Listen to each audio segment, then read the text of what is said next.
Guys, this is Dave, or Ride Lead. This is part 2 of my video for intro to helicopters. This video I'm going to go into the mechanics a little bit about the copters and about the remotes a little bit, show you how they work and what the difference is. Okay, this is basically a Blade 5 DSM. It's pretty much a stock radio, and it flies basically 3 of my copters that I have here.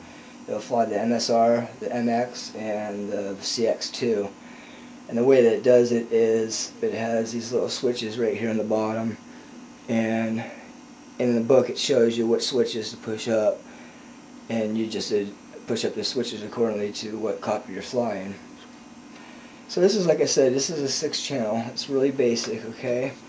Your left one, if you start raising this up, it's going to start your propellers and it's going to start lifting it up. Okay, once you're up in the air, if you go left, it's going to make your tail spin left. If you go right, it's going to make your tail spin right. Okay, and on most of these copters, if you hold it down, it'll aggressively spin around in circles.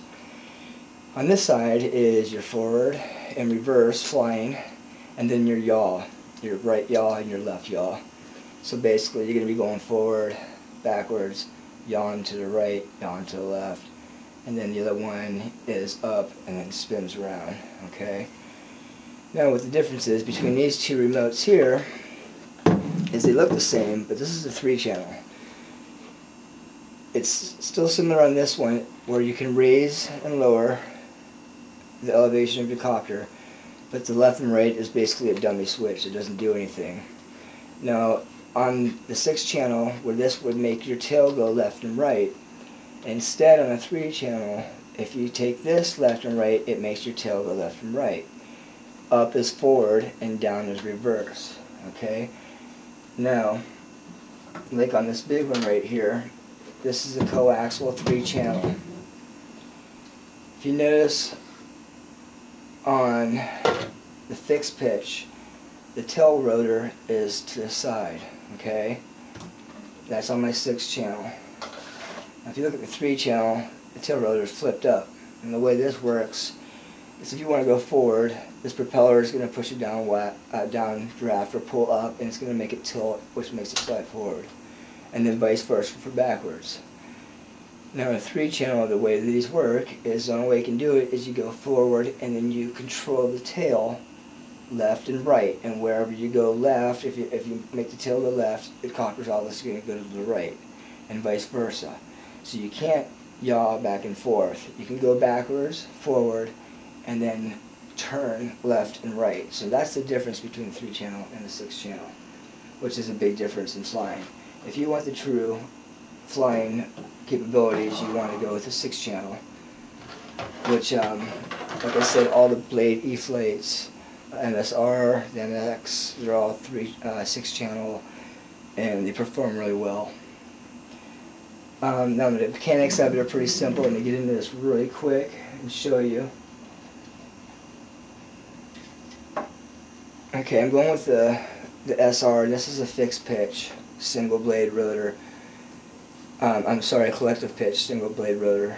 Now what the fixed pitch difference is on the fixed pitch, on the SR up there, these will not turn back and forth. These are straight and they're locked in that position, which gives you a little bit different flying ability.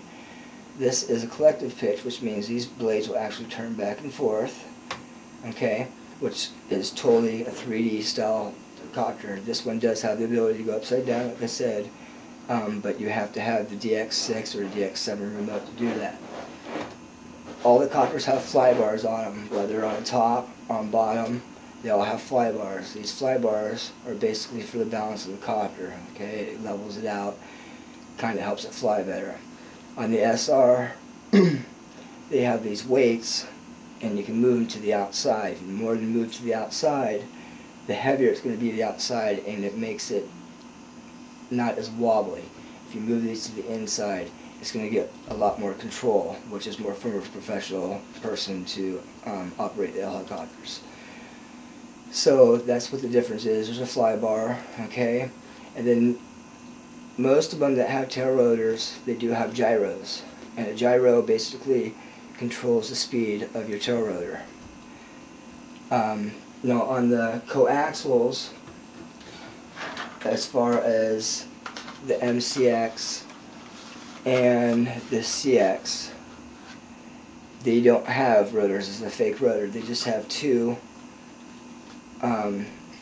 rotors up here and a fly bar, and these are what adjust up and down. It has basically like a collective pitch on the bottom and a fixed pitch on top, basically kind of like a fixed pitch, but the fly bar controls that. But that's how these work then.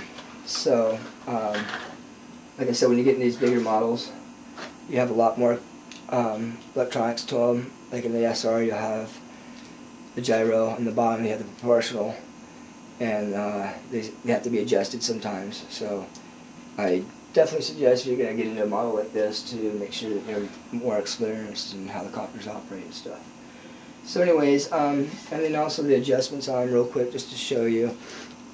They're really basic. There's linkage bars right here. And on this one, if you control this linkage bar here, is for turning this way. So if you're starting to pull to the left a little bit, you want to crank this down.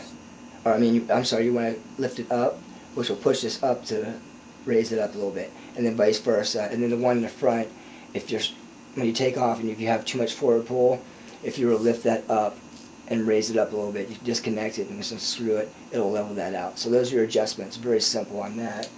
And even when you get to the blade CX, the blade CX2 also has adjustments like that, which are basically just left and right. There's no forward. Inside it does have an adjustable gyro though, which in the book it explains how to adjust that. Really simple. So anyways, that's a quick cap on the remotes and basically the mechanics of the copters. My next video, I'm going to take you guys outside and show you how these copters fly and explain to you a little bit why they fly the way they do. Thanks.